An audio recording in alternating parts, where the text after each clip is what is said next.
অনেক প্রসঙ্গ আসছে, আসলে সব অনেক বিষয় আসছে। আমি আমার একদিনে যেটা মনে হলো বগুড়ার মূল সমস্যা যেটা হয়েছে, আমি 4 থেকে 5টা আমাকে সমস্যা বলেছি।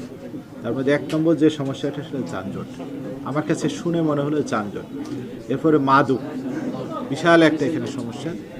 এরপরে হলো ওই যে বিভিন্ন কিশোর গ্যাং টাইপের চাকু মারা, এই একটা সমস্যা আমি পাইছি। আর সর্বশেষ যে বিষয়টা বললো যে বিভিন্ন মানে থানার যে কার্যক্রমগুলো এখনো পুলিশ শুরু করতে পারেনি।